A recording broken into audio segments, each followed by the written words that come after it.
صحیح چلنے کے لیے کہ صحیح چلنے کے لیے اللہ کے حکموں کو محمد صلی اللہ علیہ وسلم کے طریقوں پر پورا کرنا. یہ صحیح چلنے کا مطلب ہے کہ اللہ کے حکموں کو محمد صلی اللہ علیہ وسلم کے طریقوں پر پورا کرنا. اس کی آئے گی برکت. اس کی آئے گی برکت. برکتوں میں سے یہ ہے کہ جب عمل صحیح ہوگا تو دعائیں قبول ہوگی. عمل صحیح نہیں ہوتا پھر دعا اٹکتی ہے، کیونکہ وہ نمازی اٹک گئی ہے، اوپر گئی نہیں ہے. وہ اس کو بگڑی ہوئی تھی، منہ پر مار دی فرشتوں نے پرانے کپڑے میں لپیٹ کر، تو اوپر گئی نہیں ہے. ایسے جس چیز میں بھی حکم نہیں ہوں گے وہ اوپر نہیں جا سکتی، وہ بگڑی ہوئی ہے. لیکن ہماری زندگی میرے بھائیوں بنی ہوئی ہے تو عمل اوپر جاتا ہے. اچھے اعمال اوپر جاتے ہیں اور اچھے حالات اوپر سے نیچے آتے ہیں. یہ طریقہ ہے کہ اچھے اعمال اوپر جائیں گے اور اس کی وجہ سے اچھے حالات نیچے آئیں گے. اس لیے جب عمل اچھا ہوا، اخلاص والا، طریقے والا، یقین والا، تو اس عمل پر دعا قبول ہوگی. یہ اس کی برکت ہے کہ کوئی حاجت مانگی اللہ سے، عمل کر کے اللہ نے وہ حاجت پوری کر دی تو یقین بڑھ گیا کہ اللہ نے میرا کام بنا دیا، تو آئندہ بھی کرے گا.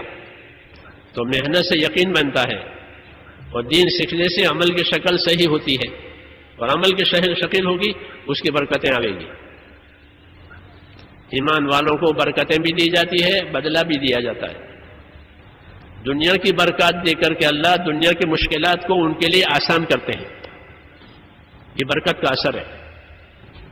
برکت کے معنی زیادہ ہونے کے نہیں ہے، فقط کبھی زیادہ بھی دے دیتے ہیں، وہ کبھی زیادہ نہیں دیتے، لیکن برکت کے ذریعے سے مسائل کو آسان کر دیں گے، مشکلات کو آسان کریں گے. اس لیے دین میں میرے بھائیوں برکتیں بھی ہے، اور دین کے اندر بدلہ بھی ہے. ایک سبحان اللہ احد پہاڑ سے بڑا ہے.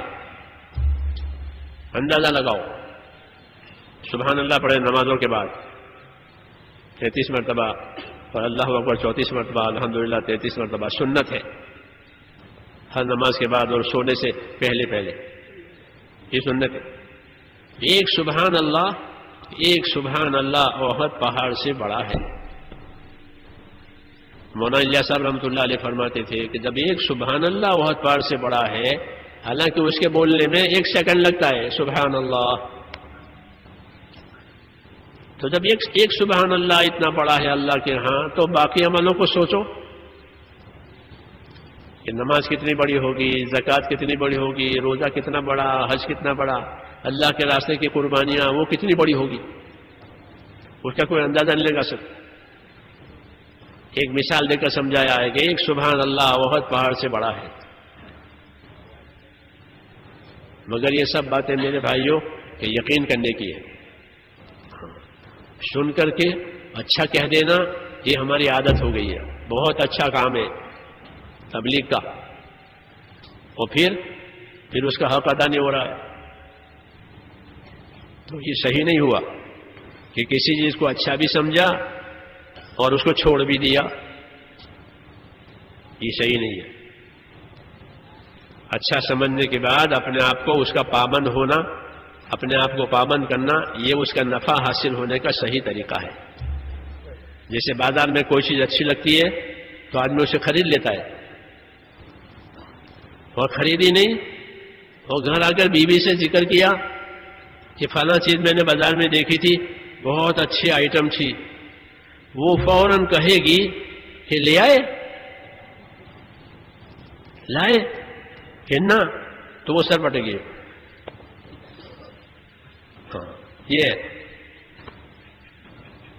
نادان بناوے گی کہ جب اچھی بھی کہہ رہے ہو، پاس پیسے بھی تھے، موقع بھی تھا، پھر بھی چھوڑ کے چلے آئے.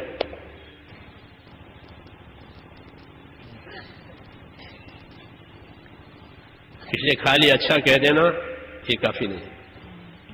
ابو طالب جو تھے حضور صلی اللہ علیہ وسلم چچا، آپ کی حیات، انہوں نے اپنے حیات میں حضور صلی اللہ علیہ وسلم کی بہت حمایت کی ہے، بہت حمایت کی.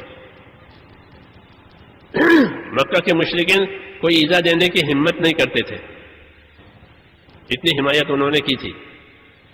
اور آپ کے دین کی تعریف کرتے تھے، تعریف کرتے تھے کہ ہماری بھتیجے کا دین یہ بہت اونچا دین ہے، بہت سچا دین ہے. ان کے اشعار ان کی دیوان میں ہے، عربی میں ان کے اشعار.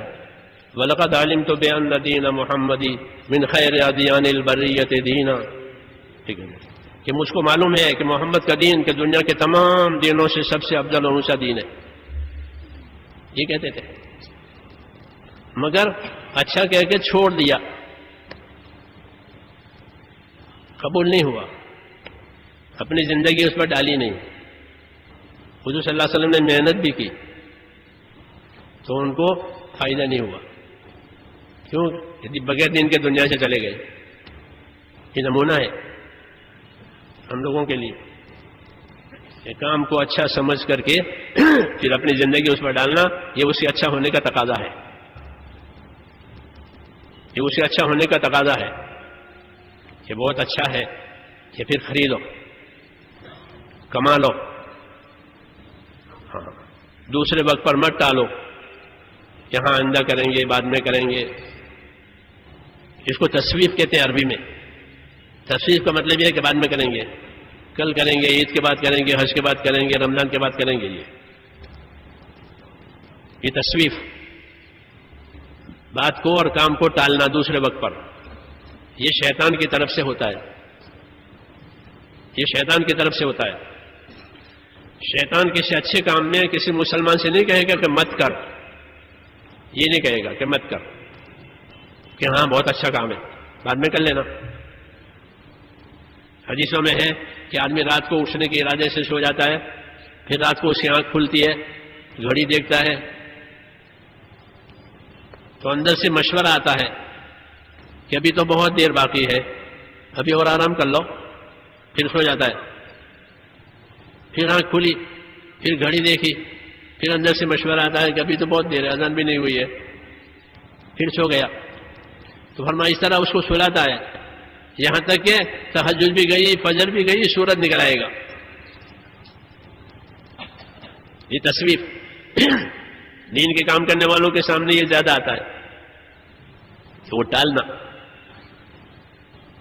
اس سے آدمی عمل سے محروم ہوتا ہے، موقع اس کے ہاتھ سے نکل جاتے ہیں. علماء نے لکھا ہے کہ اکثر اہل النار اہل التصویف، اکثر اہل النار اہل التصویف، زیادہ تر جہنم میں جانے والے یہی لوگ ہوں گے. بعد میں کریں گے، پھر کریں گے، اگلے سال کریں گے، رمضان کے بعد کریں گے، بعد میں نماز پڑھ لیں گے. کتنی نمازیں ان کی قضا ہوئی ہے اور وہ اسی حال میں مر بھی جاتے ہیں.